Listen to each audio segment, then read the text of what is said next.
Hello, what have we here?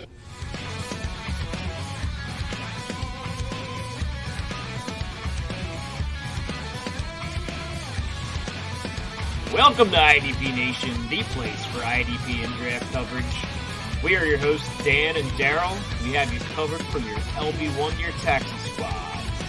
We are IDP Nation.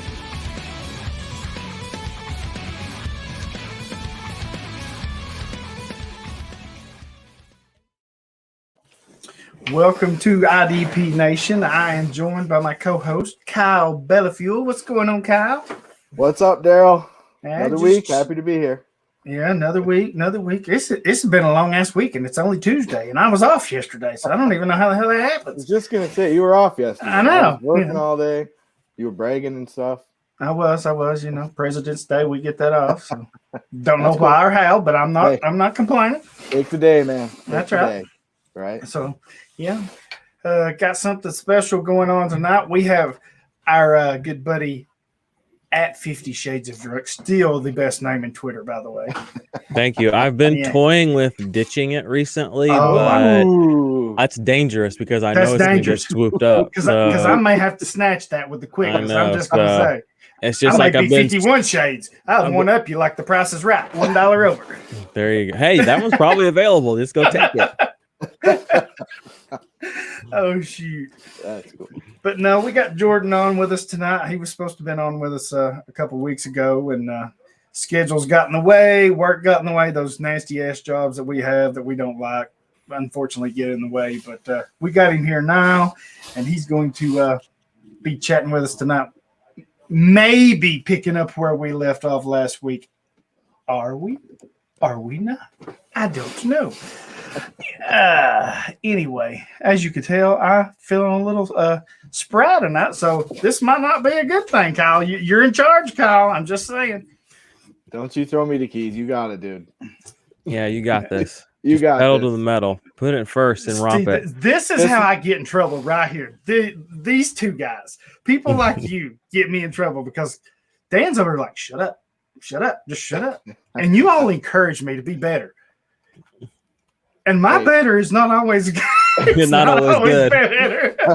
My better is not always good. That's right. Just know me and Jordan are here for you, dude. Just let it roll. I appreciate We're gonna kill it. 100%. Yeah. Well, thank you. You'll say that now, but let's see if you say that later. But anyway, we'll get through the news and notes. We got a few going on here. I guess the biggest piece is J.J. Watt and the Texans agreed to a mutual agreement to be released.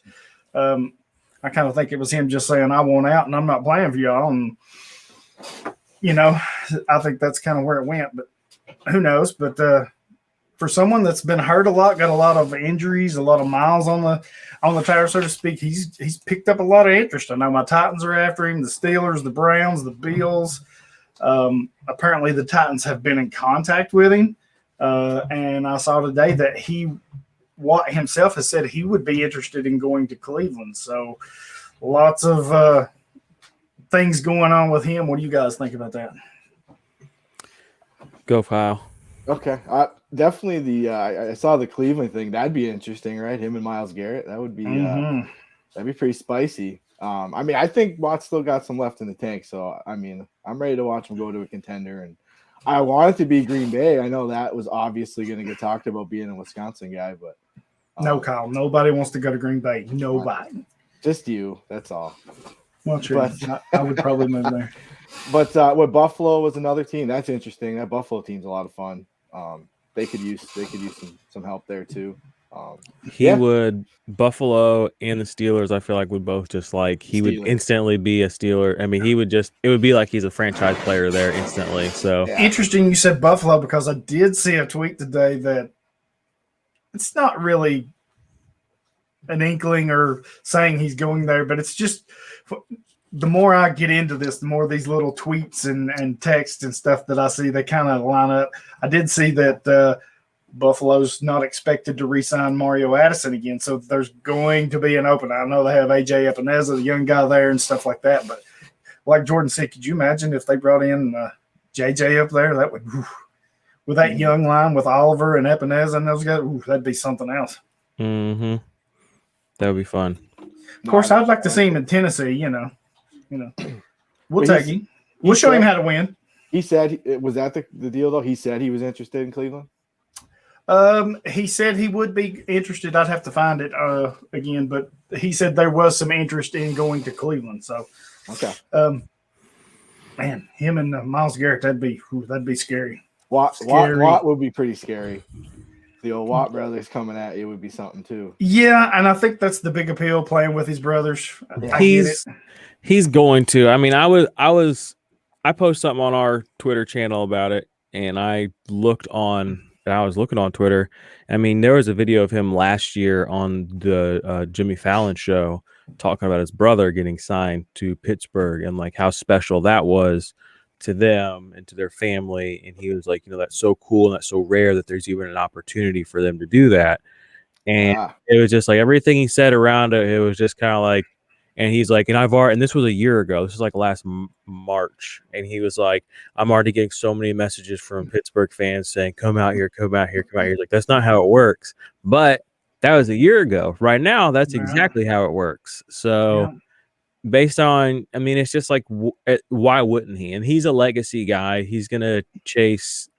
He doesn't just want a ring. If he can get a ring with his three brothers, that's 10 times as special as just getting a ring. You know what I mean? Like, and he's thinking really on that level. This isn't just like AB, like someone please get me to Tom Brady and let me ride his fucking coattails. Like this is like a guy who's making a calculated move because the entire league should be interested in JJ Watt. Right. So, but you know what I mean? So he should have a pick of the litter.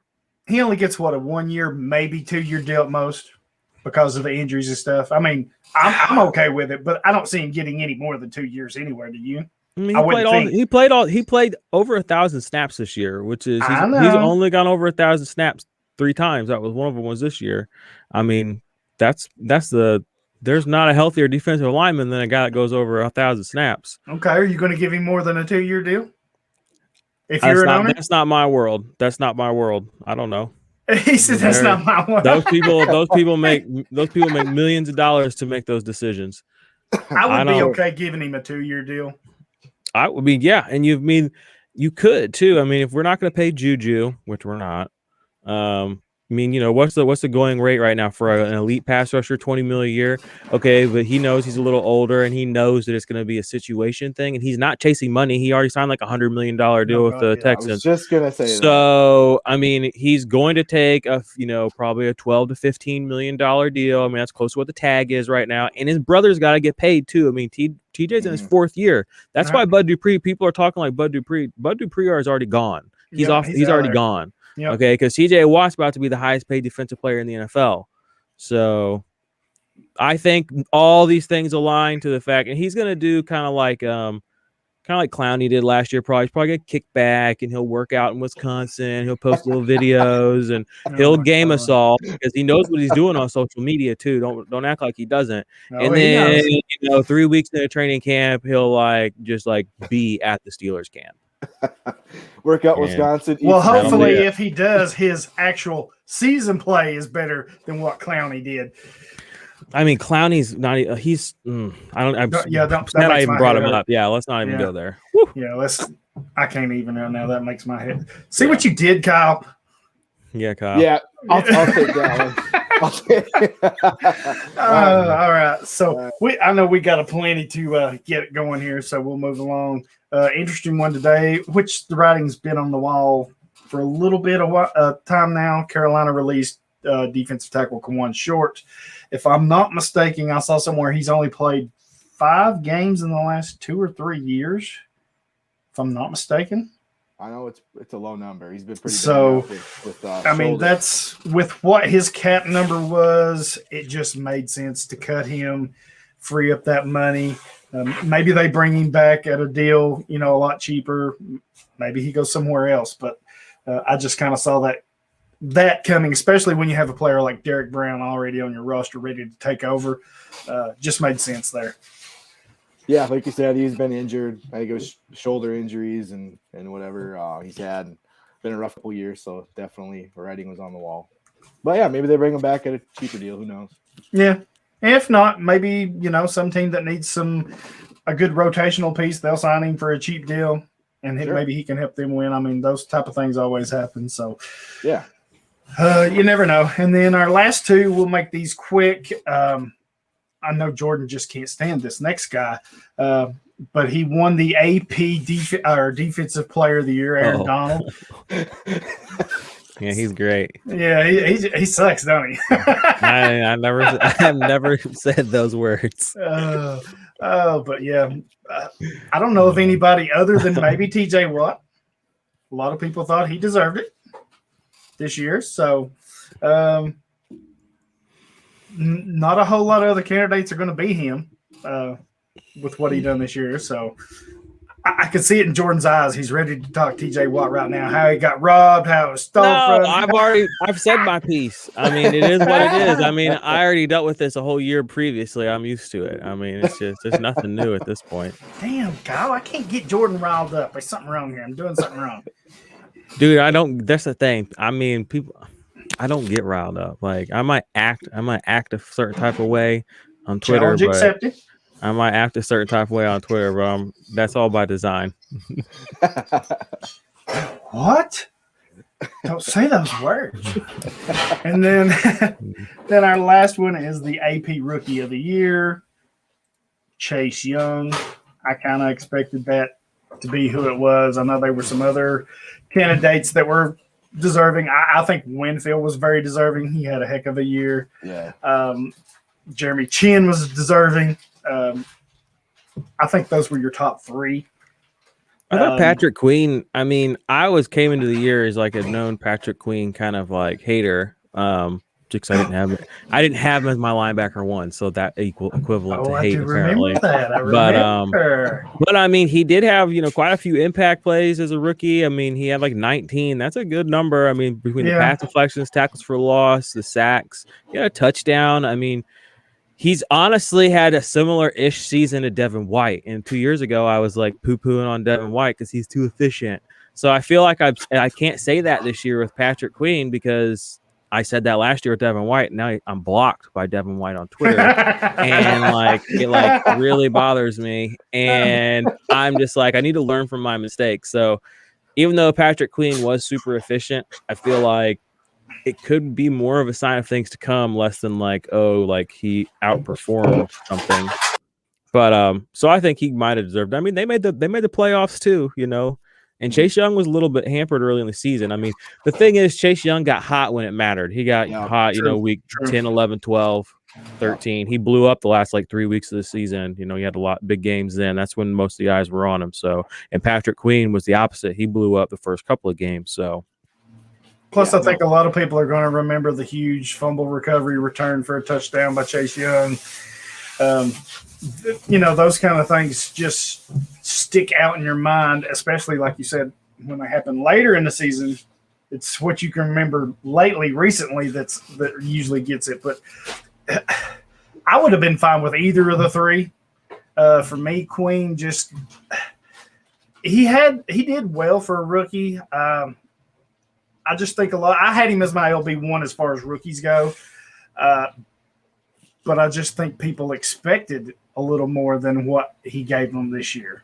More impact plays, more whatever. I thought they would. I felt they thought he would walk into Baltimore and just completely dominate because of the division in the style of offense they want to run because they're a running team. I think everybody thought he would have 12 plus tackles a game and all these big, impact plays, and it just didn't quite work out that way. I mean, he, like you said, he still had a heck of a season. So, interesting though. So, Kyle, you got anything on that? Oh no, I think you guys covered it. All those guys had great rookie years. Like you guys said, Chase Young played well when it mattered, when people are going to remember, and he played at a really high level as a rookie at a premium position. Everybody's looking for those big time pass rushers, and definitely wasn't surprised to see him get it to get the award. And I thought Chin had a nice rookie year. Queen played well, like you guys said. Winfield too. I absolutely love watching Antoine Winfield play, and he gave the old deuces. He did it with some attitude too. He did it with some attitude. I mean, Boom. Yeah. Whoa. Yeah. Did you see the clip of him and his dad hugging it out after they won? That was pretty awesome. That was cool. His dad was so good. He seems like just a cool ass dude. Like, yeah, and he was awesome too, man. I got to watch a lot of his dad play back in the day. Oh yeah, he seems like a cool dude. That was really cool. That clip was awesome. But yeah, good to see a nice crop of rookie IDP players, man. Yeah, and I think the rest of the class has got some good players coming. I mean, that's just kind of the cream of the crop, those three. Mm-hmm. So, but what's coming behind them is going to be good too. You're probably going to see some 5 to 10 players, I think, out of last year's class that's going to be around IDP relevant for a long time, especially those three. So, and can't wait. So, I think that does it for the news and notes, unless y'all got something else. No. So, we better pay the bills, as they say it here a little bit, Kyle.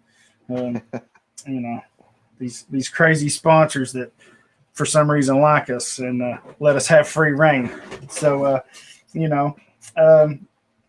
we are sponsored by Action 24/7 Sports. It's the only local gambling site in the state of Tennessee.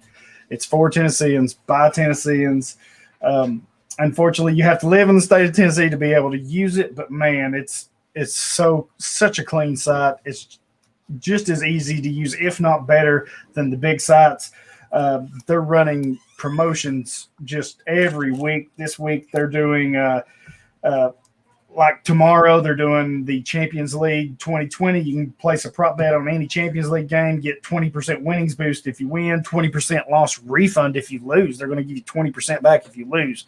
Not a lot of sites are doing that. Thursday they got a European League insurance on parlays, basketball parlay on Saturday. Sunday they're doing the soccer thing. Every week they're sending us something that they're doing. If you don't like to gamble for money, they got a free side where you can win prizes and money, so you can go over there. And if you go on and deposit, use our promo code Hollywood100, they will match your deposit up to $150. So you put in $150, they're going to give you $150. So you got 300 smackers to go out and gamble with and play and strike it rich and all that good stuff. Like I said, they all the time running promos. Follow them on Twitter. Follow me on Twitter. I'm always promoting their stuff. They're always going places, especially if you're in the Nashville area. They're always going to some of these local bars and stuff and setting up. You can go meet them guys and girls, check them out. So many good things. But, yeah, unfortunately, I hate to plug stuff. But, like I said, we got to pay the bills. This stuff ain't free. We got a few costs we have to cover. It's not cheap looking this good. I've got to maintain this pretty face. So, But, yeah. You are pretty, Daryl. You are pretty, Daryl. I know. Well, I'm humble like that. I don't like to brag, but I'll brag. You got it. Yeah, that's right. You got it. That's it, man. But yeah, go over if you like to gamble. Use our promo code Hollywood100. Help us out a little bit. It pays for some of our costs, so we don't have to pull it out of pocket and beg for everything. So, but yeah, I mean they've got everything going on. I mean, if you want to play.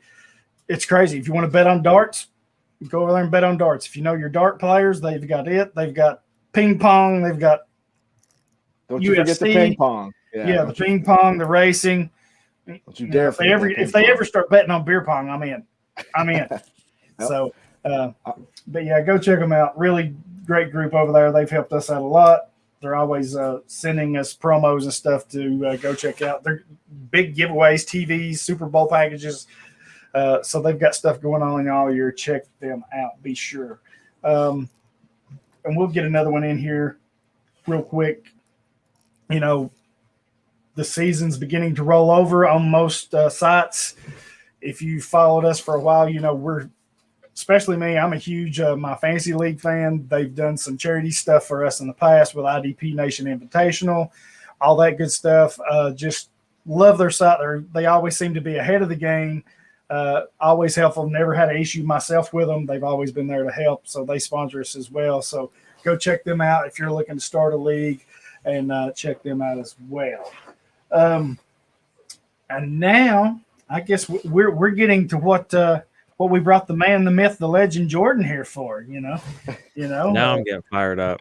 See, I know I could do it. You just had to give me. I knew I could do it.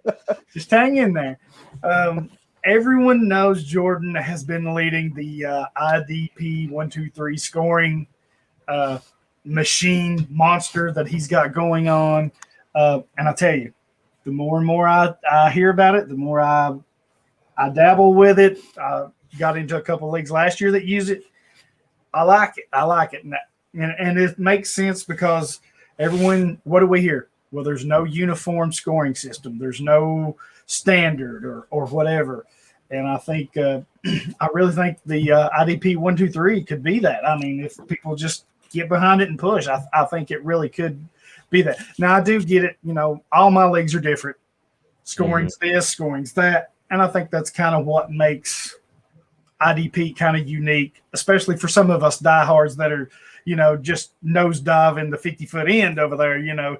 That's kind of what you want. But for newbies that aren't used to it and they don't know how to adjust to it, I think this is perfect for them. It allows them to get their feet wet. They don't have to worry about, this league scoring this and this league scoring that. They've kind of got a standardized scoring system that'll help them, that they don't have to worry so much about it. But I'll quit hogging it. Go ahead there, Jordan. All right. Hey, first off, I appreciate you having me back on again. I'm available to be your hype man if you need one. Don't worry, I got the hype. I can do it all. I tell myself all the time, I say, it's not enough to be Mike Tyson. You got to be Don King, too. So That's right. I scream it, and then I go out and I take care of business. Everyone knows the problem. So I want to reiterate that. And it is a problem. Yep. You don't have to. Some people have chosen not to acknowledge it for a long time. That's on them. But IDP scoring is an issue, and it's a reason a lot of people don't play. A lot of people that have played have quit. It's a reason a lot of people have trouble finding information about it or finding cohesive information about it. So IDP 123 scoring is essentially just a scoring system it's fantasy football scoring that's simplified, unified, and balanced for defensive players so that they score similar weekly and season-long upside to offensive players in a PPR format, just a general PPR format. And again, like I was saying, I want to, thank you and Dan. You guys are literally like the first people and like the only people in the IDP community that's had me on to talk about this scoring ever. And I see that and I appreciate that. It means a lot to me. And since then I've screamed about it other places and on my own stuff. And, like I say, the market is going to decide what's what. And at this point, you have to be blind not to see that the market is pretty much kind of decided. But that's because the market's tested it too. And that's the thing. Like I put a lot of work into it. So first for defense, whenever you're watching football, you're on offense, everybody's in an offensive world. They don't watch what's happening on defense. So for one, they don't even know what the scoring plays are. But that's the problem. A lot of IDP people don't either because there is no standard. Some people don't do quarterback hits. Some people don't do tackles for loss. Some people, don't do safeties. It's just there isn't really even the language or the parameters are not the same from league to league. So first thing I set off to do was establish what the scoring plays would be. So that's assisted tackles, solo tackles, passes defended, quarterback hits, tackles for losses, sacks, forced fumbles, fumble recoveries, interceptions, defensive touchdowns, safeties, and block kicks. It's basically everything a defensive player can do on the field on a defensive snap. And they're all weighted based on what they do on the field. The lower scoring ones are the quarterback hits and the assisted tackles because they do the least. And then the impact plays is what I call them, are all score 3 or more points or net 3 or more points. Those mean that the offense resulted in a net gain of 0 yards, resulted in a negative yardage by the offense, created a turnover opportunity, resulted in a turnover, or result in a defensive score. So if a defender makes any of those type of plays, that will be rewarded more than a tackle, essentially, because it should be, because it's keeping the offense from moving forward. A tackle can happen 1 yard past line of scrimmage or 99 yards past line of scrimmage. The offense has moved forward. There's no world where that should be scored the same or even really close to like a pass deflection, for instance, which is one of my big beasts with fantasy pros. Right. But I'm digressing a little bit. So those are the scores that get those are the plays that get scored, right? So I had to figure out how to make them fit in a 1-2-3 format so that it made sense, because IDP easy as 1-2-3. I mean, the whole concept behind it is to make it so that people that have never played IDP can learn the scoring system, understand the scoring system quickly. I can explain it quickly, and they can feel comfortable and quickly know, like, okay, this means that on the field, and they just get it, and they can remember it. Right. So the other thing I needed to do was unification. I know a lot of people want to play with 5 positions. Great. I do that too. A lot of people do that. That's not the easiest. That's not how you get new people in. So I thought, and Sleeper made this easy because they unified the positions. They brought the defensive tackles and the defensive ends. It made them a defensive line player. They took OLBs and middle linebackers and they made them linebackers, and they made corners and safeties just as the DB. It simplifies it. It's 1, 2, 3 positions. Okay, so now people can look at the defense in levels. The defensive line is up front, the middle is the linebackers, and the guys on the outside and the furthest back are going to be your defensive backs. Okay, so now a person can look at the screen and say, I have a safety. He's not going to be up front. Oh, wait, he is up front. Is that a good thing? Yeah, that's a high leverage snap. He's rushing the passer. I want more safeties like that. I'm going to put on the other game. Okay, that guy's back there, but this guy's creeping up. Who's he? It makes people look at the defense a certain type of way and be able to, figure out who's who and what's what. And it's a lot, and because defensive players move around so much, the idea of rigidly putting guys into a cornerback or a defensive end or like my big issue with Donald is he lines up at defensive end plenty, just as much as defensive tackle, but all people want to talk about is how everything's so hard for him at defensive tackle. Then you look at like Tyrann Mathieu, people are like, oh, he's a box safety. No, he's not. This year he played mostly slot corner. But it's just but you couldn't play him in a corner spot. Like, you don't need to do that. Just make it a uniform spot where it's a defensive back. So, and let people figure out what they want to play. So that was the other thing. So now the parameters are, the unification. So the positions are 3 positions, and the scoring's the same no matter what. It doesn't matter if you're a defensive tackle and you bat the ball, or you're a corner if you bat the ball. The action is worth the same no matter who you are. You know what I mean? There's no reason when Travis Kelce catches a 60-yard touchdown and Nyheim Hines catches a 60-yard touchdown, or Nick Foles catches a 60-yard touchdown, why would anyone be scored differently for the exact same action? It doesn't make any sense to me. And to somebody coming into the space to be told, here, now you get to learn 5 positions. Oh, and each one of these positions has its own rule sheet. Okay. Like, that's insanity to me. So, and I came into that and I was like, this is insanity. Someone help me. No one helped me. Okay. So I was like, all right, I'll just, get to work. So I put my head down. I got to working with these numbers. I made so many test leagues. I tested out so many variations of scoring inputs. And what I ended up with was 1, 2, and 3 point plays. Being 1 point plays are assist and quarterback hits, which lines up because they're worth the least on the field. Okay, assisted tackle, someone's helping you in a quarterback hit, could or could not really affect the play, but it's a way of giving pressure points. So it's 1, it's like the least, because pressures can happen in huge amounts, but what do they really mean if they don't fall through, et cetera, et cetera, et cetera? You can't weight them too much, but you should get credit for them. 2 point plays, solo tackles and tackles for loss. Solo play, you stop the defender by yourself. You made a defensive stop. The offense isn't moving forward anymore because of you. That's a 2 point play. That's solid. Tackle for loss, you made the tackle behind the line of scrimmage. So that's a 2 point play by itself, and you get the solo. So that's a 4 point play. Then you're getting to the impact plays. This is moving the line of scrimmage backwards. It's weighted more. You get 4 points for that. Your 3 point plays are going to be passes defended. If you bat down a pass at the line of scrimmage, or if you pat it down 90 yards down the field, doesn't matter. The ball went 0 yards. You should get the same score for that if you're a defensive tackle, if you're a linebacker, if you're a corner, if you're a safety. You did the same thing. That's a 3 point play. It should be worth more than a tackle. Forced fumbles, that's a turnover opportunity. Like I said earlier, when I enter, that creates a turnover opportunity. I gave all these things definitions too, because so many things in IDP are so abstract and so many things are so not concrete, and everybody's just free flowing around. And it's just like, what are we doing? Like, how do you help people when you can't even point to true north on a map? So then you look at fumble recoveries. That's a disruptive play, another turnover opportunity. Don't want to give it too much because it could end up being a turnover. Obviously, if you're the defender gets it, but it could also go to the offense. So, and they'll get points for that. So you can't give it too much. You know what I mean? If you fumble your own ball and you end up with 6 points, I mean, how does that fucking work out? So you got to give a 3 point play. Again, I've thought about this. This isn't just me saying this is my favorite scoring. Like, there have been hundreds of hours poured into this. And then safeties, you know what that is. I mean, that's a defensive score. And like I said, for an impact play, it needs to be defensive score, 3 points. And then block kicks are turnovers. It's a turnover on downs. It's stopping a score from happening. That should be weighted 3 as well. And then your 6-point plays, just to make them like a touchdown, your sacks, your interceptions, your touchdowns. The big sexy ones are the 6-point plays. And that's it. I mean, that's it. It's 1, 2, 3-point plays, 6-point plays for your big ones. And then if you want to change something from there, do it. If you want to make tackles 1.5 and assists 75, do it. You want to make fumble recoveries 4, you want to make forced fumbles 4, do it. I don't care.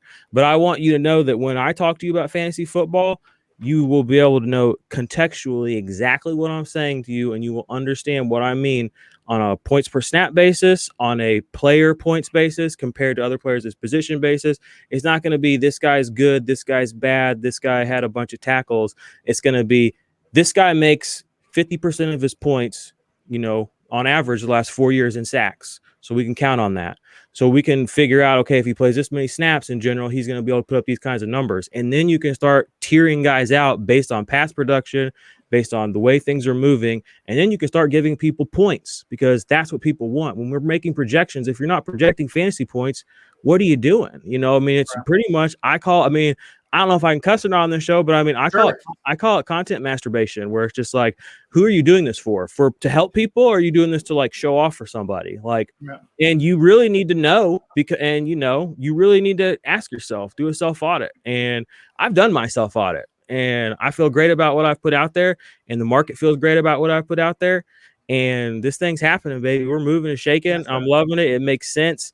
Y'all, I've on a cloud 9, because I've been working on this thing for since before December. That's this crazy spreadsheet thing. It's got I'm talking player profiles from the last 4 years for the top 150 players, all with real points, all with percentages of points, where they're coming from, all with the total impact play. So I can tell you why a certain player had a down year, or I can tell you, hey, his score was down, but he scored the exact same way from this year to this year. So he's actually the same player. It doesn't feel like it, but he's still the same player. And I've already identified within our IDP community. Y'all want to look at this whiteboard over here, because I got names and dates on it. We got some people. I'm coming. Hey, find that IDP Army channel. Find the podcast. The heat's coming. I've already got the names and dates. I've heard narratives that are completely fucking wrong. I've heard people say things that are stupid. I won't call people out by name, but you'll know who you are. And people need the truth. And good content has to come from a place of truth. And until you have a format that is a true north, you can't have truth. Everything is what's the word? Relative. Everything's relative. And in a world where everything's relative, nothing's right, nothing's wrong. And how can you give anybody advice in a world where nothing's right and nothing's wrong? Damn, I feel like Chevy Chase. Hallelujah. Woo! I'm telling you. I don't even think Jordan took a breath right there. Woo. Got the receipts. That's right. Check those receipts. Time to pay. I retweeted somebody the other day, we all may know. That's something dumb. I scroll through them. That shit gives me fire. Yeah. Gee, I think Jordan said I couldn't get him riled up, but I don't know. I'm riled up now. I'm there. And just for future reference, have you listened to this show? Cussing is allowed. It may be frowned upon, but it is allowed. I'm trying to work on branding myself a little bit less of a frat boy. So I'm trying to just gotta be you, baby. I am. I'm just trying to be more aware of when and where I'm being me, and you know what I mean. So some people are a little bit. I've dropped a bomb or two on a show, and people are like, and I'm like, oh God, sorry. Yeah. I get it. I drop bombs wherever I go. So, love me or hate me, that's my appeal. Love me or hate me, I'm going places. You can come with me or get out of the way. It might not be where you want to go, but I'm going. Yeah. So what do you guys think? I mean, obviously it's a point of contention within the fantasy community for whatever reason. On a macro level, I do not understand it. The way I look at it is I've already passed it. I've presented what I think is the solution. And like I said, the market will decide. And I think I see it posted on Twitter, Facebook, Reddit. I mean, it's everywhere. And then there isn't even if this is Coke, there is no Pepsi, no player left behind. I literally have heard that name 3 times in the past 3 years, and they've all been within the past 3 months. Right. Okay. That's a reaction to what I've done. That's not people saying this is what we're about. Okay. I mean, that's reactionary. So that's not going to last. Right. I mean, it didn't last the first time. It's not lasting now. Why are you trying to drudge that up? Why are you trying to fight it? That's the part I don't get. And you know how I feel. I mean, I'll leave it all out there on the timeline for people to see. I don't go back and delete it. That's right. Yeah, don't be afraid. That's right. I Don't be scared. Few things I'm with you. I admit in the beginning I wasn't crazy about it, but I think it's because I was kind of like you when I jumped in IDP. Went in head first. Head first. There was no standard. There was no uniformity. Sink, swim, or drown. You know. Mm-hmm. So I think for people like us that's been we made it. Yeah, but we lost. We've seen so many people not make it, though. That's the thing, right. And that's where true. We're on the other side. How can we build the bridge? You know, these guys didn't make it. I mean, other people played. I've talked to so many people that are like, "Oh, I played in an IDP league. I don't do that anymore." And I'm like, "Why?" They're like, "It was fucking terrible." And I'm like, "Oh God, like it must have been not a good IDP league because we all know that objectively there are bad IDP scoring setups in bad leagues, and we all know that because we've all been in them." Right. Okay, just because you can't. So I get it from that point. And I'm like you. Especially the last 2 years, big time. I've seen more and more of a clamoring for begging for a desperational need for a standardized scoring system. Mm-hmm. So I think it's definitely needed for all the points that you just brought up in your dang 2-hour rant there. I'm just playing. But you're right. You know, everything you said was right. You know, everything you said there was right. You're on point with it. Probably going to ruffle some feathers here. Not yours. Not Kyle's. Well, I don't care about Kyle's feathers, but that's besides the point. Why are they fighting a standardized system? Some of these people, why do they go against it? And I'll just say it because it's not their idea. It's not their idea. If they would tell the truth, they'd get behind it and push it 100%. It's a great idea, but we know how the world works. Mm-hmm. We've been on Twitter, we've seen it. It's not your idea, so it sucks. And the truth is, I presented it to a lot of people in the IDP community when it first came out. Right, I didn't hear anything back. Like I said, you and Dan were the only ones who even responded to anything. I said that. I mean, people seen it. They saw it. I mean, they had the first copy. Yep. And, you made your decision. And I admit to you, I was a little slow, but I told you why. Because I was one of those old school. So it didn't really – I guess I felt like, I had to learn the hard way. Everybody else needs to learn the hard way too. It's kind of like the old school coaching thing. Yeah, it's like old school coaching. Oh, you don't have a concussion. That's just called ringing your bell. But just shake your head. You'll be all right in a minute. Think about the nature of all of us who play fantasy. The first league we played in is nothing like the leagues we play in now. Oh God, no. The first IDP league they go in, where they learn the ropes, where it is at their level, where we teach them the concepts of the game theory, of roster construction, of watching the game in an atmosphere and in an environment, in an ecosystem where they can thrive and actually feel competitive. They'll go find that MFL 5-position DT premium league. They'll find it. First year I had played, or not IDP, I had played fantasy for years. Finally, I was like, I forget where I heard about it. And I was like, IDP, what is that? Read up on it a little bit. And I was like, oh shit, IDP players, defensive players. I want this. I need to find this. It's so fun. I think it's more fun than watching offense at this point. I'm not even league I ever joined was on MFL.com, and it was your basic one defensive lineman, one linebacker, one defensive back. I was like, and I joined it just to see what it was, how it worked. The scoring sucked. Your defensive players, and for me, that's in an IDP league, if your defense doesn't score comparable to offense, in other words, if you don't have a linebacker that's scoring in the top 10 with running backs and stuff like that, I don't care nothing about it because to me that's not balanced. It's waste your time. It just wastes everybody's time. But I played that league that first year and I was like, I'm freaking hooked on IDP. Now, your scoring sucks. I want more than 3 players. Mm-hmm. This, that, and the other. And the next year, man, I dove in some serious dynasty freaking deep roster leagues and I was like, what the frick? My head was spinning. Like you said, people jump in, their head's spinning. So but going back, I think that's I had to learn the hard way. So you got to learn the hard way. But the last couple of years, I've seen it. People want to do IDP, but they don't know what to do or where to go because everything's so mixed up.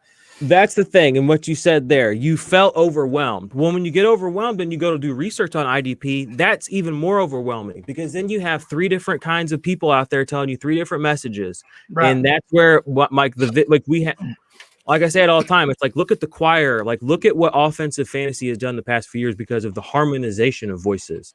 It's like, and because people are so sharp now because they're all speaking the same language. We're all talking about tight end premium, and we all know that, and we're all looking at players through the same filters. So when somebody says something, I know they're coming from that perspective.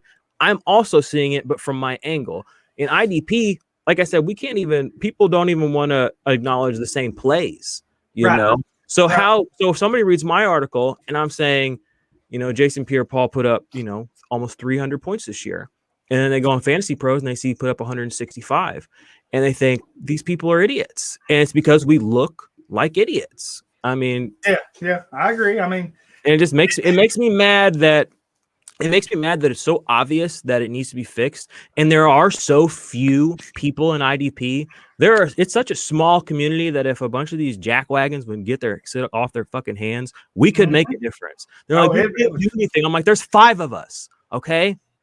There's 5 of us. Like, just if all 5 of us say the same thing, every fucker that pays attention to IDP will believe it.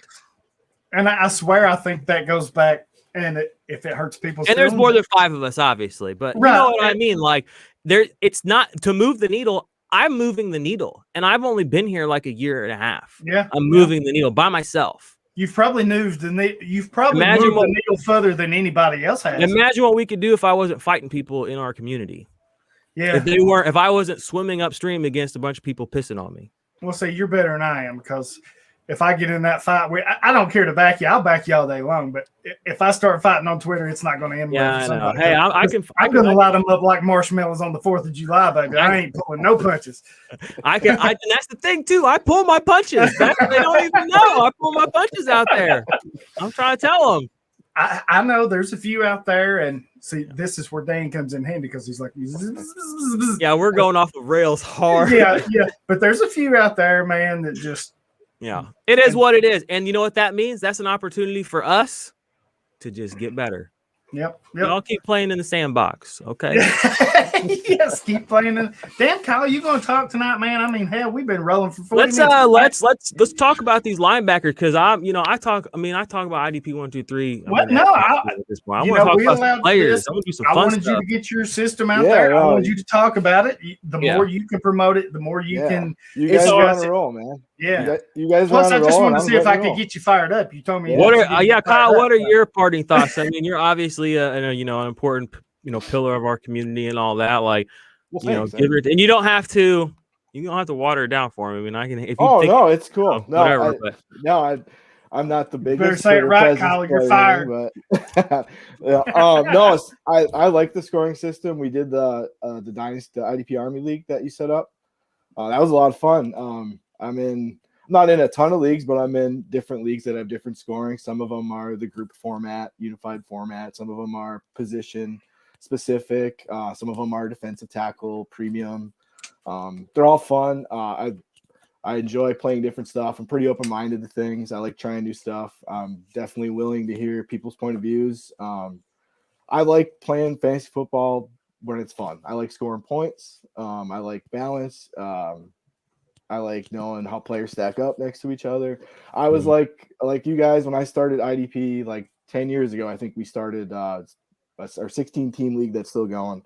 And we just jumped in, right? It was start 8 offense, start 8 defense. And like we didn't have a fucking clue what to do. But we wanted to try it, and it was a lot of fun. And like I remember the first year, one of my good friends won the league, and he had Vontaze Burfict and 2 other linebackers. They all scored like 300 points. We didn't know how to value offense to defense, right? He had a monster year. Was the year. Yeah, I feel like in like early 2000s. Yeah, he had him, and I can't remember it. It's been so many years, and I've killed a lot of brain cells, but like, and so he won. My buddy won the league, and Jason Campbell was his quarterback, and he had these 3 stud linebackers, and he had some sweet defensive backs, and everybody's like, okay.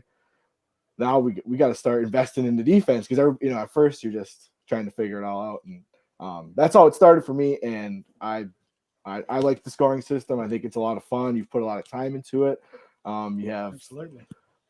all your different posts and articles that back what you've created. And it's awesome. And also that database you were saying you're creating, is that like you're saying players, how they've scored previous years? Do you have like a time frame? You're just Man, I mean, I could push something. I want to do it right, and I'm working on some sponsorship stuff. So I'm thinking it's probably going to release around the NFL draft thereabouts. I'm thinking about pushing out the just like of a small version of it as like a teaser to some guys around the community. You guys would probably end up on that list, and it's going to be either 100 to 150 player database, but I'm going to do a smaller one that's just 10, like the top 10 guys. So you'll be able to like see the format of what it is. And then if you want it, I mean, it's going to be pretty, I mean, it's going to cost a reasonable, like not a lot of money, but I'm make it part of my Patreon package, and then also make it something people can buy as a one-off. But I mean, at this point, I'm not even lying to you when I say I've probably put 100 hours into it. And that's like, I've had other people, I mean, I've outsourced work for it too. So, I mean, it's a one stop. Like when you click on a player, like you can learn everything you need to know about this player. And he's also in a ranking system within tiers that are mine. So you'll be able to just say, okay, this is Jordan's, 16th dude. It's Montez Sweat. Click. Okay, he's had, impact. His 2020 impact plays was this. His 2019 impact plays were that. And you can open up his spreadsheet. I'm going to have those in there as PDFs, and you should be able to just see how he scored his points. And then there'll also be, I want to make it to where I have either like an embed feed or just like keep up with like recent player tweets, and that's going to be in there too. News. And then I've got like a profile write up in there on each guy. Some of them by me, some of them by Bob Van, the IDP man. I outsourced some stuff to him. So it's the only thing you need open. It's the only tab you need open for IDP. I mean, like that's like it's got everything. I'm looking at it right now, and I mean, y'all, it's beautiful. Like, awesome. Oh boy. Look at him. I done see the twinkle in his eye right there, man. He done lit up like a Christmas tree. Hey, yeah. Like I said, I gotta be Don King. Now I gotta go out and deliver. So I hear you.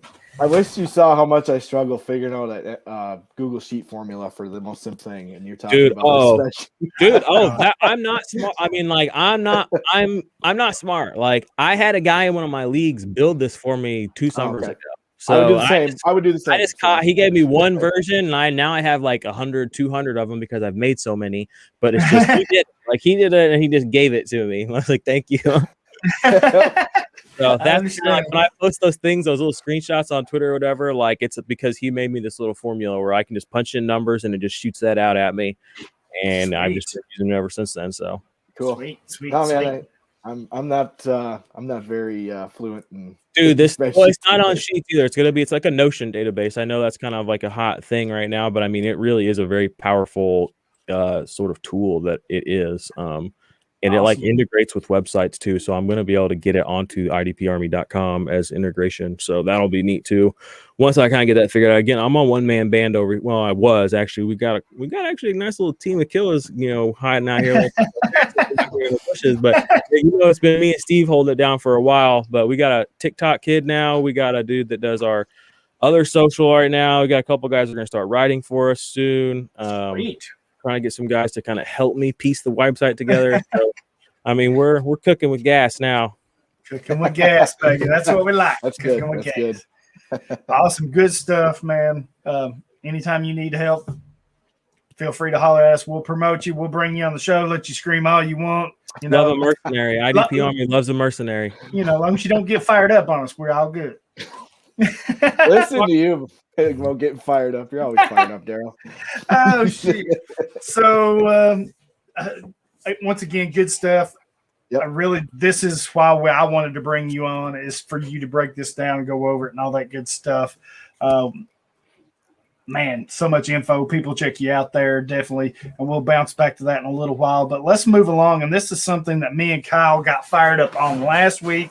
We were kind of touching on it there before we hit record. And it just kind of LB1, that's the topic. Who's the LB1 right now? That's where we went. Me and Kyle I kind of mentioned it to Kyle. Who's our top 5 linebackers? That's where I started last week. And then the more I thought about it, I was like, okay, I'm thinking of all this stuff I've seen on social media and in my DMs and between colleagues and stuff, who's the LB1 right now? And I was like, you know what? There's no better time than to hit this thing running than right now. And me and Kyle ran with it. Last week, for me, it's Devin White right now. He's I know I'm going to take a lot of heat and come on with it from whoever, but he's the man with the plan right now. He is. He is.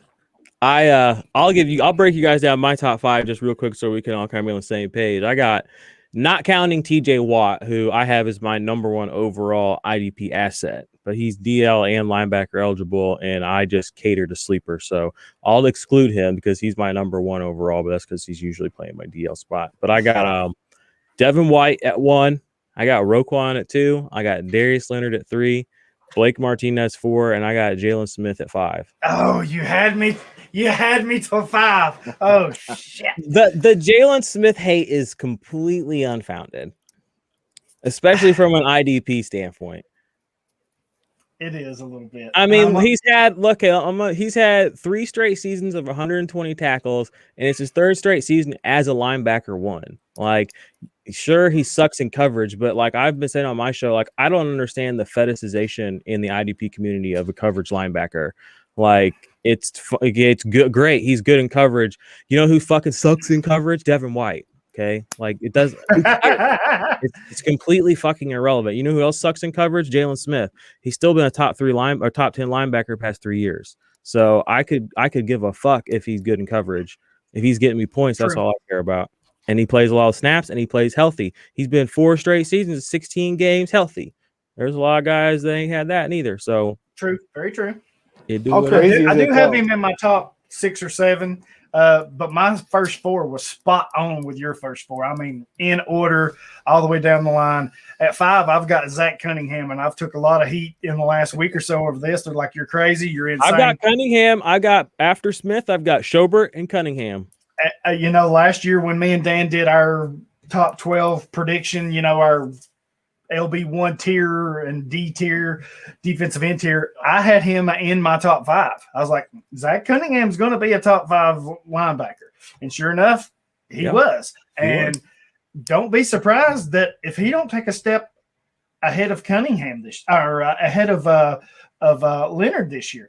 Why do I say that? Not that he's a better player than Leonard, because he's not. Leonard's probably the best linebacker as far as athlete overall, but you have to take in the way I'm looking at this, you have to take into account Houston is falling apart at the seams. J.J. Watt's fixing to leave. Who God knows else is who's going to leave.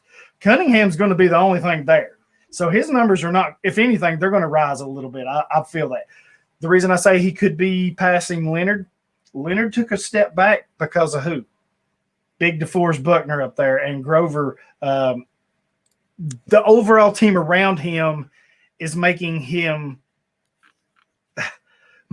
fall back a little bit because they're eating into his production a little bit, if that makes sense.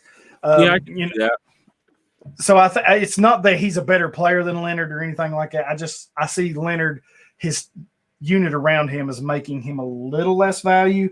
And then when you have people like Devin White and Roquan Smith, I think that hurts him too. It's kind of pushing him down. Blake Martinez, people have been hating on him from day one, and all he do is rack up tackles, 150, chalk it. I don't care about his sacks. I don't care about his interceptions. I don't care what he does. He's going to give you 150-plus tackles every freaking year. Set it and forget it.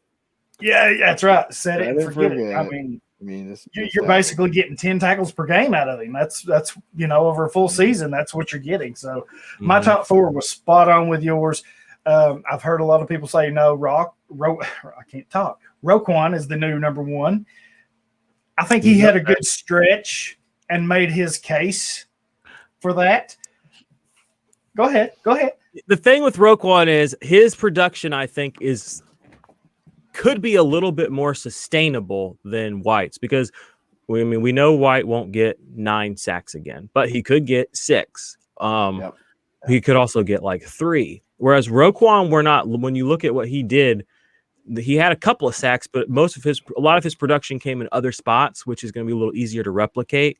So I could see the argument for Roquan as far as his production being more sustainable. But also Devin White played 1 less game. So here's an example of something like if you look at this database, it lets you just quickly see like how players are different. So I'm looking at Darius Leonard. So this is his impact plays. Again, these are all the plays that are over 3 points the last 3 years. He had 22 in 2020, 27 in 2019, 36 in 2018. That was his monster year, right? Do you have So the games played with that? Not just real quick. no, I don't have it on here. Okay. I thought about it, but I know he played a shortened season both the last 2 seasons. I was which just asking, yeah. just curious, because Well, here's where I'm going with that is then you Yeah. go to Zach Cunningham, who's played all 16 Yep. games these last 3 years. These are his impact plays, and it's actually funny because he's like stupid consistent. 13, 13, 13, 14. He is a tackle guy. He doesn't do much of anything else. So his upside, I think this year, I mean, if he can get the impact plays in there, he does have the upside because his tackle floor is so high, but he's not that kind of player. And how do we know that? We can look at 4 years of his production and see he doesn't make impact plays. So that's why I'm hesitant to put him into like my top 3 because the upside of a guy, he'll never have 10 pass deflections and he'll never have 8 sacks and he'll probably never even break 20 impact plays overall. Wherein you look at a guy like Darius Leonard, who played an abbreviated season, he's already hit 22. You look at Devin White, abbreviated season, he hit 30. So that's the kind of things like, you know, I'm not trying to like sell my database, but like that when you have a scoring system, you know, and you have defined elements within how you play fantasy football, and you have defined words and defined structure, you can quickly sort through and say, okay, what kind of linebacker is Zach Cunningham? Zach Cunningham's about as boring as they get. I mean, he just lays there, but he's going to get it done. So then you have to ask yourself, how am I building this team? Are people going to, you know, are people reaching too early on Zach Cunningham thinking that because the points are there, he's this other type of player? So that's just like, you know, again, it's like I'll look at like Devin Bush. He had 22 impact plays in 2019. Wow. That's a good number. For example, let's look at Bobby Wagner the last 2 years, 19, 19, 23.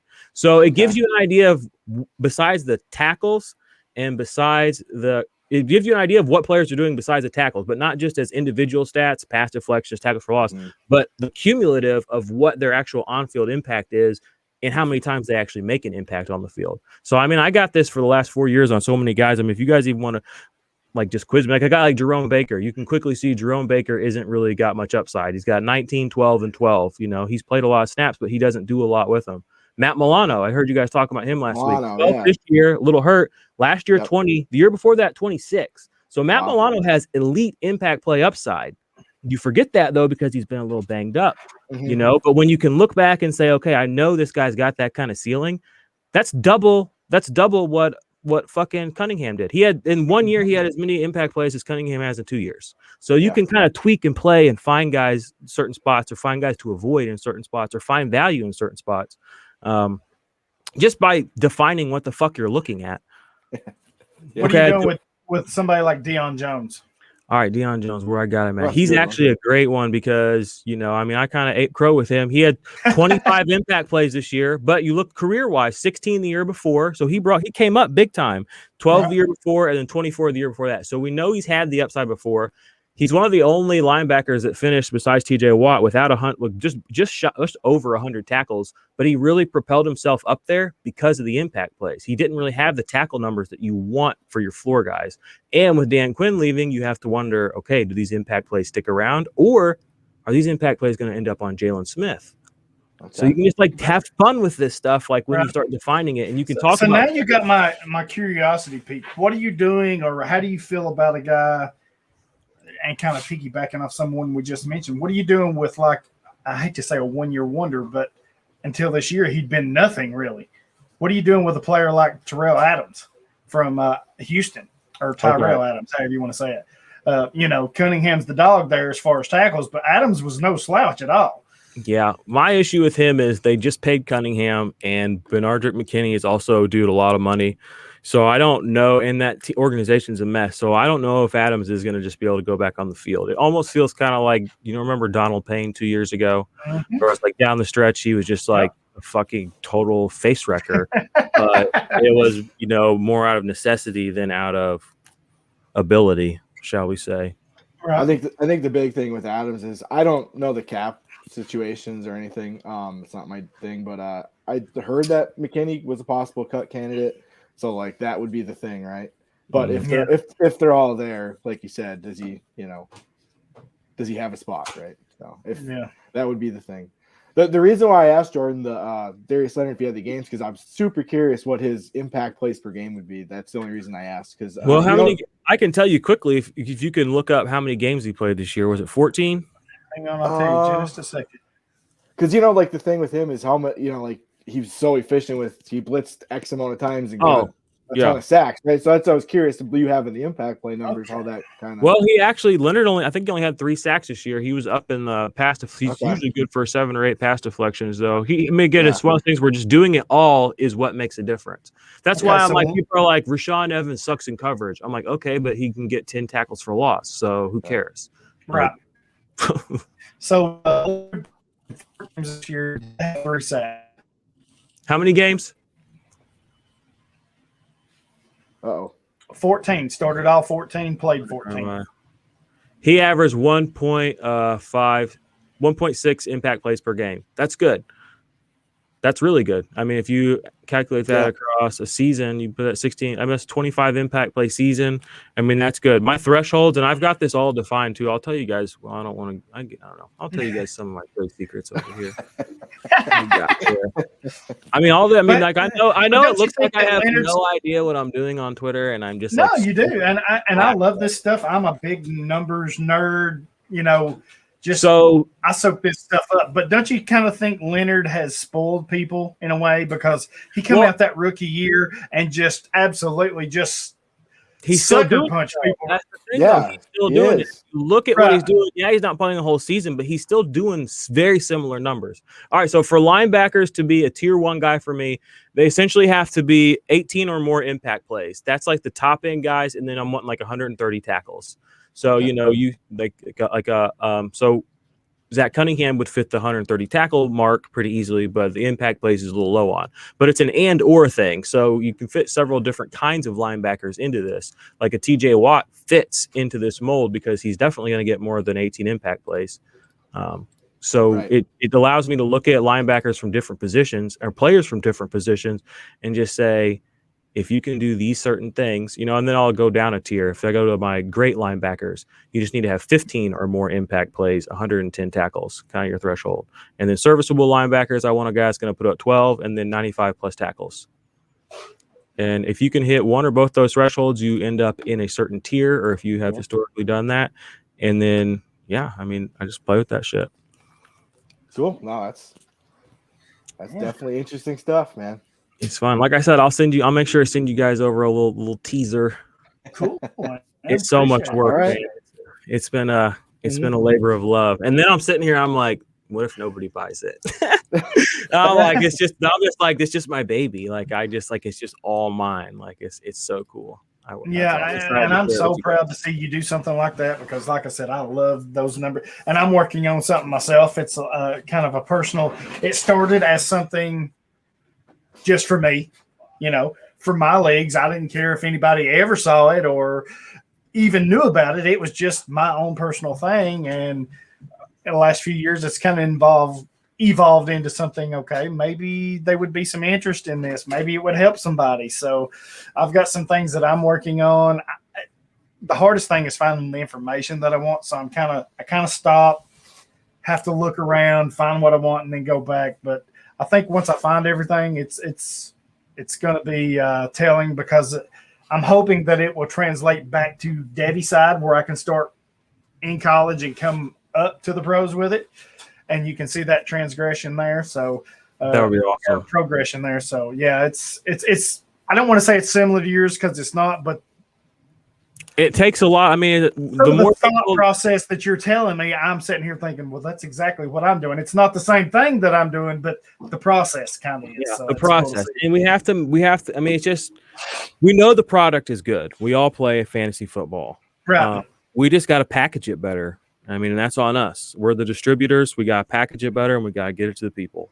That's right. Got to give the people what they want. Yeah. That's right. Man. So much good stuff. Damn.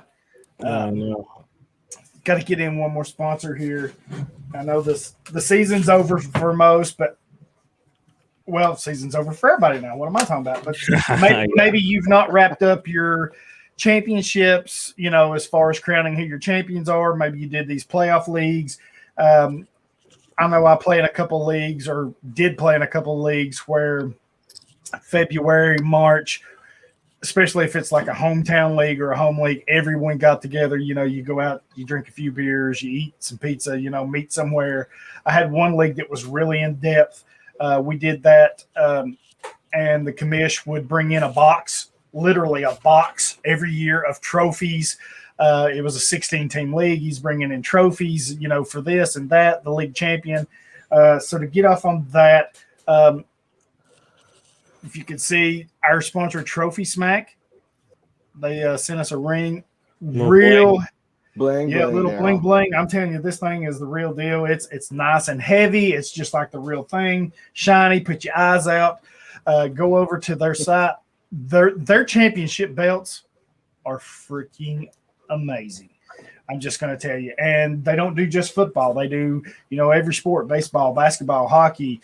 Whatever you want, they've got something for you. They've even got something for the losers in your league. And I'll have to break that out. I don't know what I did with it, but they do have stuff for the losers in your league. You can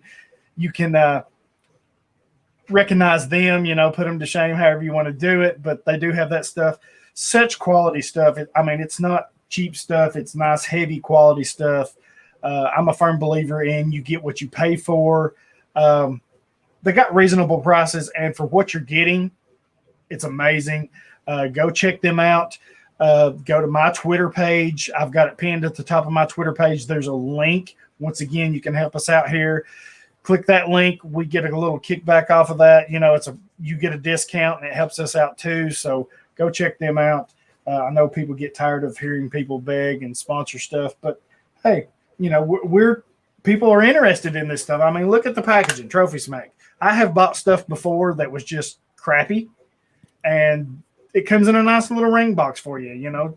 Ring's cool too, man. That ring. Yeah, the ring is it's something else. So go check them out. If you need to crown your champion or whatever, or your loser, like I said, they got stuff for that. Go check them out. Help us out. Like I said, the link is on my Twitter page. It's pinned. You can check those guys out. Man. Jordan did so much talking. I'm tired. I'm just like, damn. I'm sorry.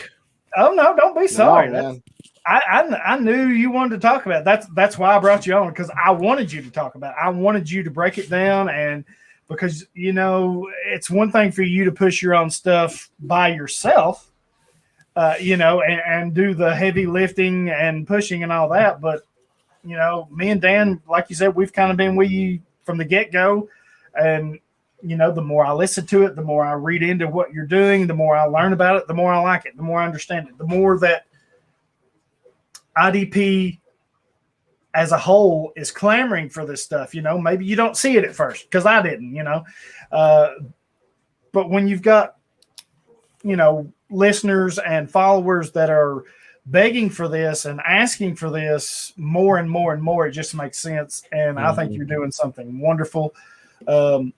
It's not for everybody, and the reason I say that is because I think when you get into the craziness like I'm in with the defensive tackle premium leagues and special scoring, I think that's a whole nother set of fantasy IDP managers. But like you said, for your casual, for your beginners, for just your basic, whatever, and even, just your regular leagues, it doesn't have to be beginners and basic.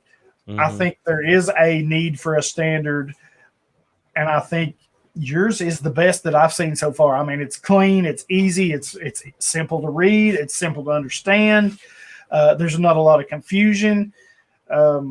So yeah, I'm kind of proud of you for taking that on and tackling it, man. That's a big project for somebody to do by themselves. So I appreciate it. Like I said, I appreciate you and Dan. Dan's actually like one of the very first things I ever posted about IDP. Dan messaged me because I messed something up, and he's like, people are going to eat you alive. You need to fix this. And I was like, oh, thanks. Dan's always had my back, since literally minute one. He messaged me. It's like, I remember him saying, I'm bringing Jordan Raines on. I'm like, who the hell's Jordan Raines? Yeah, that's what they used to say. He's like, it's so-and-so. And I was like, I don't even know who this is. And he's like, Yeah.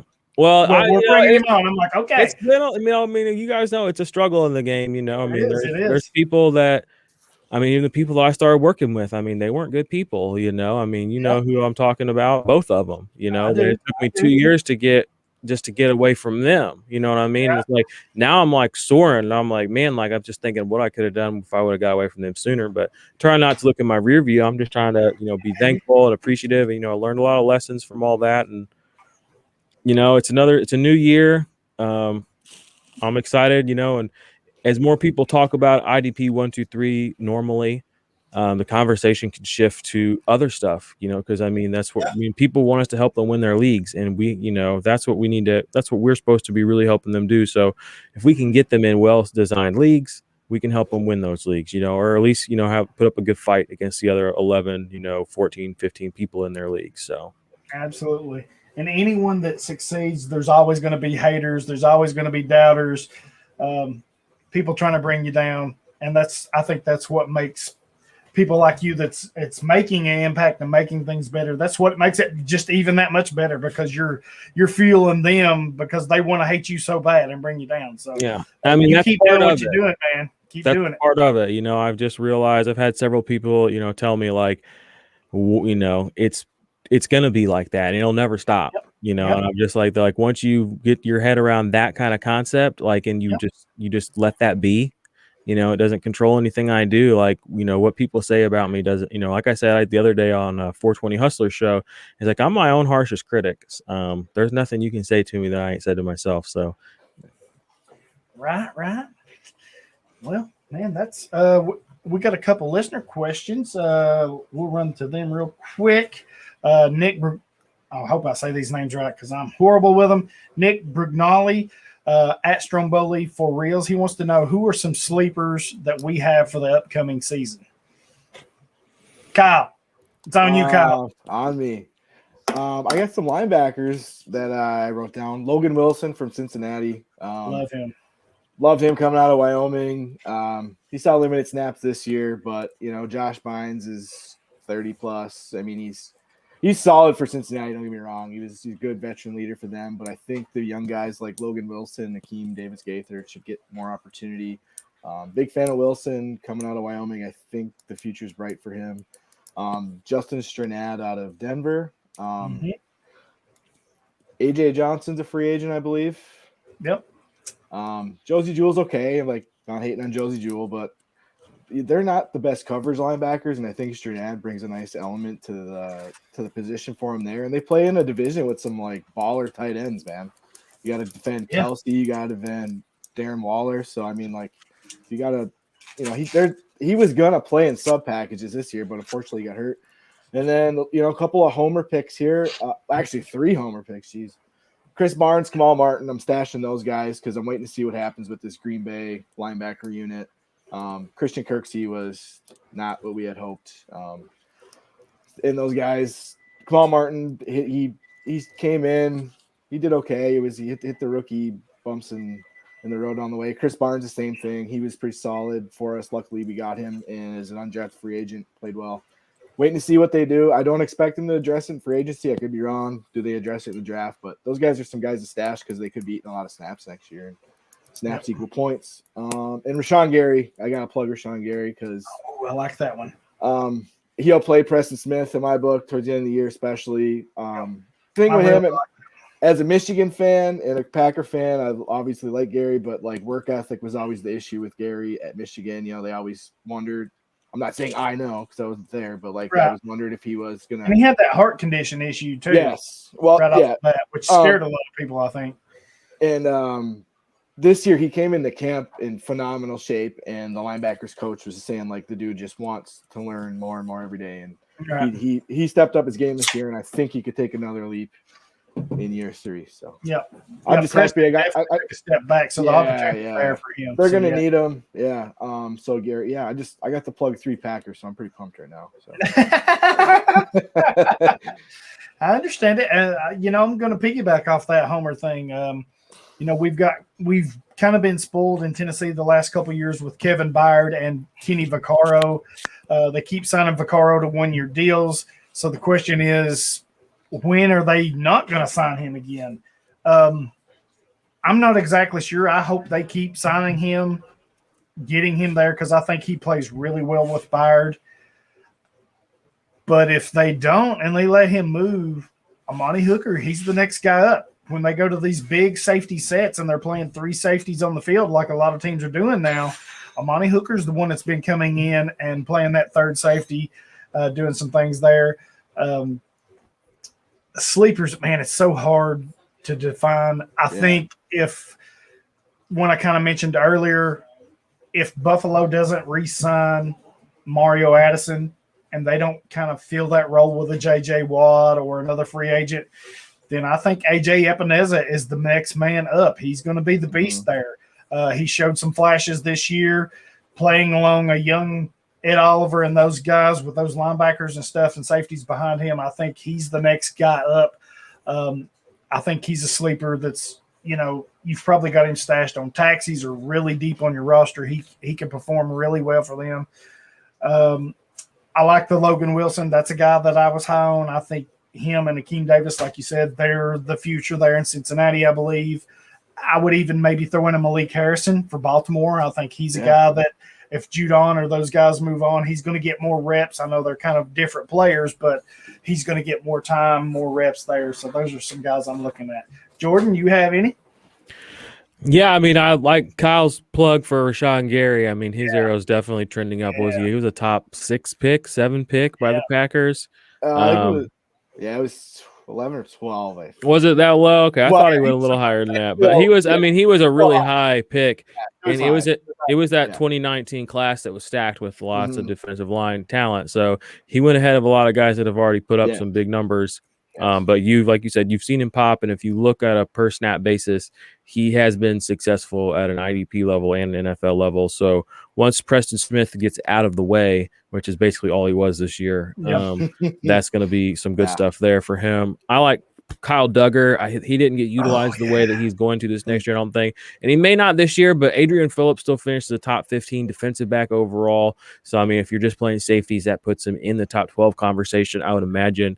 And Kyle Duggar is an athletic freak. I mean, he could probably, could put Adrian Phillips in a blender. So when he gets out there and he gets those snaps, he's gonna put up numbers, and he still didn't do too bad on some weeks this year. Plus, he has that huge added value as a return guy. Yep. Well, they didn't play him like that, though. They said they would. They really didn't this year. So who knows? That's Belichick just being he'll probably play 100% snaps this next year. Look at Chase Winovich's snaps in New England. Like that made I was so over. He was the most annoying player in the league this year. What's going on, man? It was a literal roller coaster. Then Josh Sweat. I really like Josh Sweat for the Eagles a lot. Derek Barnett is booty, and he also plays kind of dirty. He's been in more than one situation where he's been flagged for some shit that was well after the bell. So I'm not a huge fan of him. On a per snap basis too, he doesn't do much. I mean, guys like Sam Hubbard have been blowing him out of the water since they came into the league. I've never really understood the hype around him. So Josh Sweat, he's played pretty good in the minimal snaps that the snaps that he has had, and they need help there. And Peterson's gone. Like things are just going to work better from now on, I think. And I think that means Josh Sweat's going to play more snaps. Right. And if I had any other player to throw in, I would just put in Ashton Davis as well. I know he got some love midseason and early in the offseason when things were kind of moving and shaking for that safety situation, but he really wasn't utilized completely and fully this year. But he did get some time, and he did do some things that you like, and he did play a lot of high leverage snaps. He rushed the passer a lot, which I really like to see. Now I know Greg Williams is gone, so I don't know if that translates, but we know that the safeties they have there, Marcus May and McDougald, are the quintessential Jag safeties, just guys. So Ashton Davis has a path to relevancy this year and is currently a guy that isn't a complete total afterthought for many people. Yeah, I'm a huge Ashton Davis fan. Loved him coming out of Cal too. Literal track speed. He was like a 110 hurdle champion in college. Like dude is just a spectacular athlete. Yeah. He seems like he seems like an odd kind. He seems like just like an odd guy. But those are, I mean, look at something like the Ricky Williamses or the Troy Palomalus of this world. Like something good, like being a little odd isn't always a bad thing. Right. Absolutely. So our next question is from user Jay Zov at Jay Zov. Kind of tied into our first question. He wants to know some sleeper DNs. You mentioned Josh Sweat for the Eagles. Kyle mentioned Rashaan Gary for the Packers. Is there any other guys that you think at defensive end that could be sleepers this year? I actually have a guy that you mentioned, Daryl. One guy I wrote down was AJ Epinesa. For the same reasons you mentioned. If Addison might be gone, I believe he said. Jerry Hughes is getting up there. I think Trent Murphy's they moved on from him. I know. I believe I read something like they wanted Epinesa to cut some weight early in the year to get a little quicker off the snap because he's a big dude. He's a big long guy. He's a big power man. So power. He's got power in him hands and then long arms. So he was probably working through that, and he played better at the end of the year. And that Buffalo team, they're contenders, man. They're going to need some they're for real.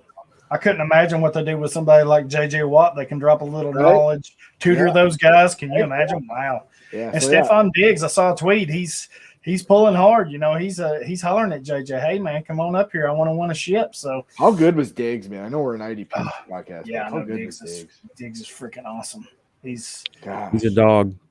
Best thing he ever did was leaving Minnesota, and he was good in Minnesota. Yeah, he's he great. Was good there, but he's great now. Now he's paired with a young quarterback who likes to sling it, man. So. Yeah, that's man. He's good. As somebody who has had him on his main dynasty roster for like 3 years. I'm a big fan. That's a little humble brag, huh? Hey, I've been in on Diggs. He's a dog. I mean, I like putting guys on my team that I like, and he's got the mentality. Right. He's got a mentality that I can get behind. Yes, I'm with that. So I'll throw in one quick little DL sleeper. I mean, I think he's still a sleeper because nobody's talking about him. But Trey Hendrickson, I mean, 13 and a half sacks, 25 quarterback hits, which is crazy. I mean, 25 quarterback hits is a lot. I mean, like you can go look at some of these other guys. Like that's a lot. That means he's getting close. These weren't pressures. He actually hit him. So 200 less snaps than Donald. He hasn't even hit his upside, not even close yet. It was a contract year, I believe. So he's a guy that you're going to get him DL 15, 20, 30, maybe even. I don't know because nobody's really hyping him up. I'm hyping him up. So, he was everything they wanted Marcus Davenport to be. Yeah, Marcus Davenport. That mofo been gassed up for 2 or 3 years straight. He's done nothing. He ain't there. And people are like, oh, Marcus Davenport's my favorite sleeper. I'm like, dude, why?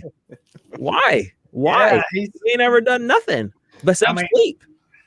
He's sleepy. I admit, after the Senior Bowl performance, I was on him, but after his rookie year, he's hurt all the time. He's hurt all the time when he plays. He doesn't do anything. He's like Derek Barnett. I think he did have like a handful of forced fumbles a year or two ago that was like kind of a little juicy. But I mean, it was like the tackles are like 1 and 2 a game. It's like, so this is my this is how I get in trouble right here. I get sidetracked on rants, and this guy's not even. Well, he's a sleeper. He's such a damn sleeper. He's all the way up in a freaking coma right now. He's sleeping. Yeah, he's out comatose. Cleveland Farrell, man, I don't get it. People are still buying Cleveland Farrell. You've been hating Cleveland Farrell forever. It's not that I hate him. He's garbage. Exactly. He is garbage. Exactly. Like he looks like what I would look like trying to rush the passer. Like just he went freaking damn. I don't even know. Every week, I thought Dan was going to kill me because I was like, something would be said about a defensive end or Cleveland Farrell. I'm like, still no sacks. But then he had that 1 week where he was the defensive lineman one. Yeah. But he went. I believe he went 18. Early. I think he went 18, 19, maybe even into the early 20s games in a row without a freaking sack. And then all of a sudden he blew up and he had 2 sacks or a sack or something. And as soon as he had those sack numbers, I was hitting sale just as hard as I could freaking sail, man. He's on. I sold him in one league straight up for Tony Pollard, and I ain't ashamed. I beat the brakes off somebody for that. I told you killed that. That's a great deal. I'm telling you. But even recently as last week, or early this week, I should say, or late last week is what I'm trying to say. Sorry, I had people still asking me about Farrell. What do I think? Where do I think? And I'm like, he's waiver fodder. Yeah, I mean, just get rid of him. He's gonna have a few games nothing. Here and there. He's nothing. He's dust. He's cosmic dust. He means nothing. Jeez. He said no. I don't like spending my precious time talking about garbage players. I don't either, but it just amazes me that people continue to and that's why use Farrell as an example. They I don't know if they're afraid to give up or what. I'll be in these group chats sometimes, like I'm on the fantasy football Discord, and like some of these guys, and I get it, your league's deep and all this, but sometimes people are asking me like, what do you think about Devon Hamilton for the Jaguars? I'm like, I don't fucking know. I mean, pick him up and play him if you want. I mean, what do you mean? Like, he's a defensive tackle on the Jaguars. I mean, let's talk best case scenario. He gets 50-5. Worst case scenario, he gets 30-0. I mean, that's what I think. I mean, not much to process there with, when you're digging through the dumpster. And another one that people are burning me up about is, and I say his name wrong, Kayvon Chason. Yeah, he's junk too. Yeah, he's garbage. You could, and my thing is, you couldn't even get sacks in college. I didn't like coming out. The best team in college football that just run roughshod over everybody in the league, and you couldn't produce. Now the argument was, well, he's getting close. He's getting there, forcing opportunities for his teammates. Okay, I give you that, but at some point, you got to make those plays yourself. The best players make those plays, and he didn't do it. And as you said, every opportunity to do it. Yeah, he got every opportunity to do it. Yeah, he did. So that's what kind of amazes me. Some of this transition, which really burns me up, because using Chason, he's going to be the next great thing in the NFL, and people were jumping all freaking over him. I've got a rookie draft database that I've done for the past 3 years, and he was just right up there. But people were sleeping on AJ Epineza because he's slow. Mm-hmm. Sure, he's slow, but you know what? He's the Hulk strong. That's his game. He's not a speed guy. He's going to beat you down, set the edge, and get there. And they were just all over Chase on. I'm like, I don't know why you're chasing something that's never going to be compared to what is going to translate. I just don't get that. Yeah. So I don't know. Prospects don't turn out sometimes. Right. I get it. We all miss on. But you got to know when to cut bait too. Like people are like, try to buy low, and I'm like, if you can pick, don't buy. Like you don't buy garbage. You pick it up on the waivers. Like that's what you do with garbage. Like it's on the curb. Like you pick it up. You don't trade for garbage. Right. Are you taking notes, Kyle? Chason's legit. We used to argue about Chason. I was wrong. I admit it. Like he had the traits, but he still does, and he could pop and he could bloom. Things happen. But as for right now, for my 2021 IDP fantasy football season, I don't even want to talk about him because there's players that we could actually talk about that mean something. I get it. I'll be starting him against Daryl when I play him again. No, you won't though. That's the thing. Like better. I will be starting. Oh, that's awesome. I need to play you every week then. I want my opponent to play Chase on. Oh shoot. Yeah. Good stuff, guys. Good stuff. So that's the end of our questions. Jordan, tell everybody where they can find you, man. Yeah, okay. So the website's idparmy.com, just idparmy.com. It's not got a lot on there right now, but it's growing and it'll be around for a while. For sure. So there'll be stuff there. Then the YouTube channel is YouTube/the IDP Army. We usually put the podcast there, and sometimes we do short videos there too. I also do stuff for Dynasty Nerds. I'm a writer there. I do writing and ranking there, as well as do some stuff for their YouTube channel. I do some stuff for Join Our Circle, their YouTube channel right now. And I also just worked out a deal where I'm going to be doing some stuff with Sleeper Wire, the official podcast, partner with Sleeper, the app. So going to be doing some stuff for them, some short videos, short shows. And I'm on Twitter. We're on Instagram. We're on TikTok. I tweet every day. I interact. Damn, I feel like I need to ask Jordan for his autograph right now. I'm just I try to interact with everybody. Look, I'm just nobody out here. I'm just screaming. I scream into the void like everybody else. Someday they'll take IDP seriously. And I mean, I fleeted it today. I don't know if people watch my fleets or not. I mean, I do everything. I mean, I'm putting content anywhere and everywhere at anybody's fingertips. That's kind of my goal. But I mean, today I was watching this Nick Ercolano video, and Andy Holloway's on there, and he literally said to Nick, and he said, "Oh, I have to think about doing this little IDP thing." And on my head, I'm like, we're living in a world where Andy Holloway just said the words IDP. Like the needle is moving. Like things are happening. Sure, they didn't embrace us, but they're having conversations behind closed doors about this already. When they come knocking, we need to be ready, and that's what I'm trying to do. And they will come knocking. And they will come knocking. It's happening. So like I said, it might not be today, it might not be tomorrow, not in the next 6 months, but IDP fantasy football will be the norm eventually, and people who were here as early adopters of what it's going to be in the future, not what it was in the past, are going to be the people that are in this whole next wave of sort of like fantasy, sports, gambling, media, content creation stuff. And that's where I'm trying to get, I mean, right now I'm just a little IDP guy. That's fine. In 2 or 3 months, look at these Devi people. No one talks to them like they're just Devi people. I don't like being talked to like I'm just an IDP person, but eventually that's going to be more than what it is. And we just got to keep growing it to that point to where, people respect that conversation, where it's not a hand wave, but it was a hand wave, and it happened on a platform where a lot of people saw it. That clicked for me. We have entered the conversation, guys. We've entered the conversation. Behind closed doors, the big dogs are talking about it. We have to, on a personal level, be ready. On a personal level, be ready. Yes, sir. So that's what I do. That's what he does. Kyle, where can they find you, man? Oh, I got to follow that up. All right. I know, right? I should have made Jordan go last. At least you got a beard, man. I mean, I'm over here baby faced. Well, I just recently shaved. It's cold. I got to keep this beard through the winter, man. It's cold. No, you can find me on Twitter at kbell54. All my work's at idpguys.org. Writing, just did some rankings. Yeah, I don't know. I'm not. Not the biggest Twitter presence or anything, I guess, but I'm always available. Hit me up, music, football, whatever.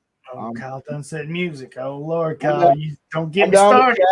Down to chat. So, yeah. Daryl, on to you, buddy. Yeah. You can find me a little bit everywhere over at the IDP guys. I'm on Twitter at Hollywood Titan. I'm on Reddit at King Titan 1. On the Facebook page, Any Given Sunday we've got going on, IDP Nation Facebook page. Just hit me up. I don't care to help you. I got people in my DMs and asking me questions. I co-host this with Kyle, the IDP Nation. I've also got the Devi IDP Grind podcast going on, which is college IDP. That's something new that we started in the past year, and it's growing. We're trying to get that build up, so you can follow me there. Hit me up. I don't always answer immediately, but I'll try to get back to you quick as I can. Sometimes my job gets in the way, damn it, and I unfortunately have to take care of that first. But if I don't answer, hit me in the DMs and say, "Hey, dumbass, I'm trying to get a hold of you," and I'll answer, but I'll get back to you. Fire back. Yeah, fire back. We've got so many good things going on with the rankings. I've got IDP Devi rankings. The site's back up and running. Nate has killed it with that, with the new look on that. Looks great. I can't say enough about it. Got some new articles out. Put out a couple in the last couple of days. Go check those out. You just did one today, right? Yeah, I did one today. The transfer portals. Yep. Just a quick thing on some of the players that's transferring IDP wise in college, and good stuff, dude. Yeah, been seeing some good feedback, and one of our buddies, flavorize this. I can't think of his name. Steve, yeah. He's like, man, I think this is the first transfer portal article I've ever seen.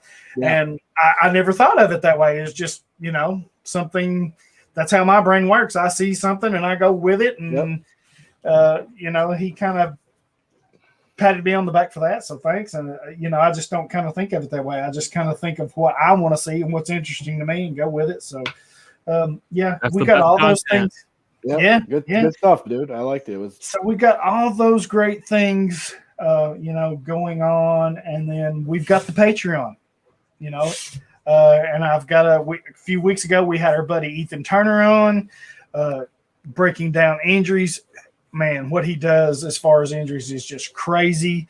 It's almost the equivalent of what you do, Jordan, with setting up the standard scoring. It's game changing. So I listened to that pod too. I really want to get a hold of his. I really want to get a hold of that. So I'll definitely be dialoguing with you guys. I need to sign funny you say that, because if you sign up for our Patreon, the top tier, you get that for free. You've been good about advertising that. Don't think you haven't. Oh shoot! I've seen it. Shoot! But I know how to find it.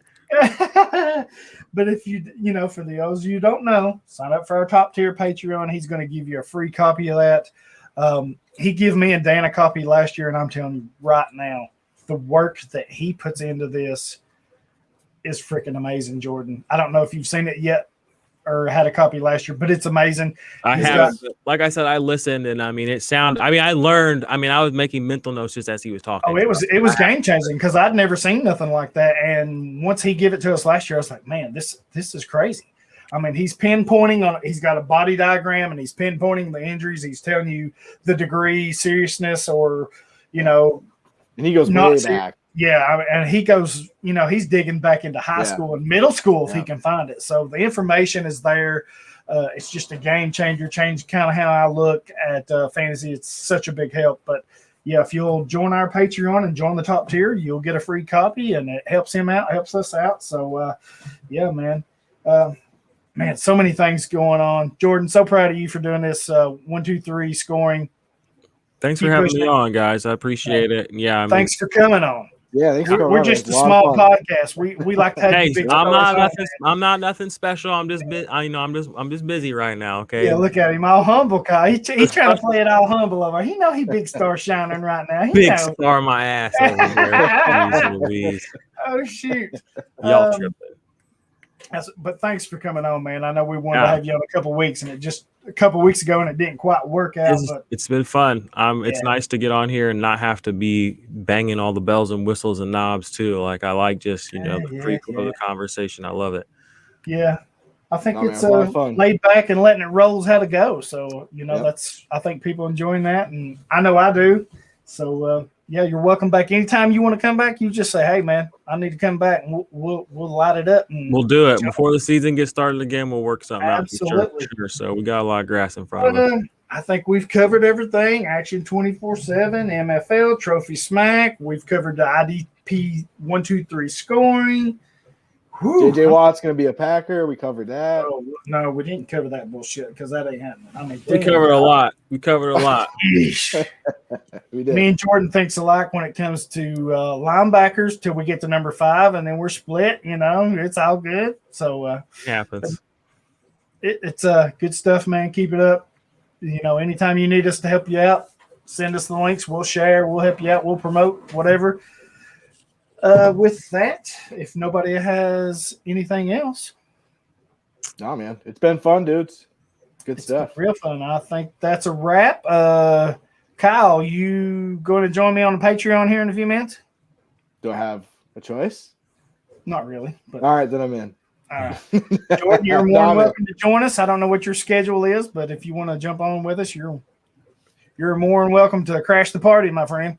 My wife is home, so I need to go get ready for bed and do all that good stuff. So I understand. Okay. I understand. Another day, another time, my brother. We'll get you on. Awesome. Appreciate you guys. All right, guys. That's a wrap. Tighten up.